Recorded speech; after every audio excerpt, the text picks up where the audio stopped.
What's up guys, Garrett here with SelfTaughtDev. Today we're going to do a quick little video on contract work for developers, more specifically the difference between 1099 contract work and W-2 contract work.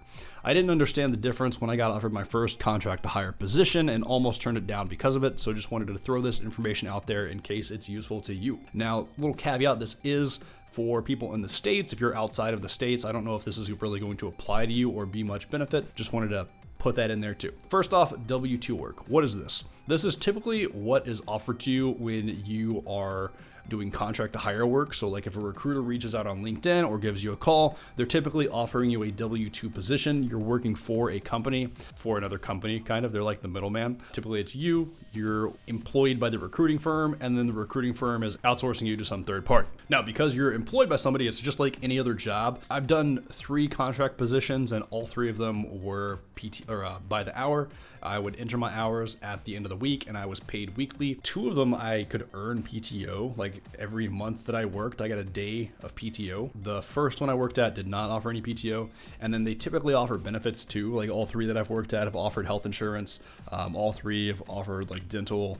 I think all 3 offered 401ks. Granted, it's kind of like low tier health insurance, but I mean, you can still get it. Whereas if you're a 1099 independent contractor, that's typically you just doing freelance work, working one-on-one with the client. There's no like employer who hired you, so they're not going to be paying your payroll taxes. So when you do 1099 work, your taxes are going to be a lot higher because you're paying all of your taxes on your own. There's no employer to offer you health insurance or dental or vision or a 401k, so you have to get that on your own. You can just set up an IRA or a Roth IRA, so it's no big deal. And then there's ways to get health insurance on your own. Typically 1099, if you're just working you and your own client, you're not charging by the hour, you're charging by the project. Like my freelance work, I'll typically just give them a quote for how much I want for the project, and then the estimated time that I'm going to get it to them or get it finished and delivered to them by. So I mean, there's not like PTO exactly, but I mean, as long as you deliver the product when you say you're going to deliver it, you're good. So again, W-2 work is typically when you're working for a recruiting firm. It's contract to hire and you have a W-2 with the recruiting firm. 1099 is when you're working independently, just you and a freelance client, or you and whatever client you have. Now, my experience with contract to hire W-2 stuff. I've had 3 contract to hire positions. The first one was with, I forget the name of the recruiting company. I don't really remember the names of the recruiting companies. That's not the important part. I cared about the end company with the team I was on. But the first one was doing contract to hire stuff for Chase. Most big companies do contract to hire and work with recruiters. That way they can kind of bring you on for like 6 months to a year, test you out, make sure you're a good developer. Because I mean, you can get good at interviews and like fake being good in the interview, but it's hard to fake being a good developer. You can't really fake being a good developer for like 6 months to a year. So they'll test you out for 6 months. If they like you, they can convert you and bring you on full time. Or maybe if it's just a temporary position, they let you do your work and then you part ways. But first one I had was at Chase, did 6 months there, and then I got converted to full time. After working there for about 6 months, they wanted us to start coming back to the office, and I wasn't really a big fan of that. And the day they sent out an email saying that, a recruiter for American Express, or a company that worked with American Express, reached out and was like, hey, we heard Chase is making you go back to the office. Are you looking for a new position? I was like, yes, I was. So started doing contract work for American Express. It was originally supposed to be a 6-month contract, but the contract started in like June or July or August, and then it ended in December. They had a hiring freeze in December, but they were like, hey, we really want to bring you on full time, so we're going to extend your contract.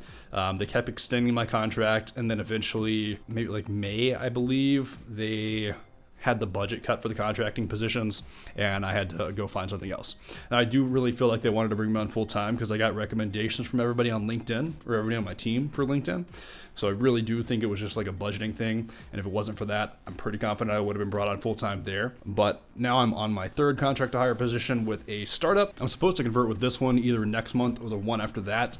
If you get a W-2 position, I encourage you to, when you're doing one-on-ones with your manager, or if you don't have one-on-ones, just maybe once a month, ask how you're doing, try to get feedback, say, hey, is there any area that you feel like I'm lacking in that I need to improve in?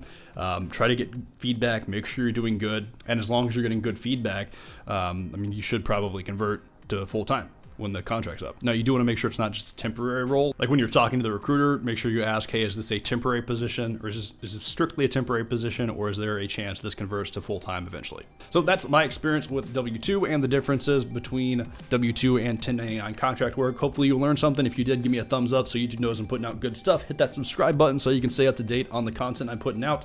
If you got any questions on anything I gave you in this video, let me know in the comments below and I will happily answer you. I've got links to the SelfTaughtDev Reddit and Discord in the description, and I think that's about it for this one. So I will catch you guys in the next one. Peace. Round 1.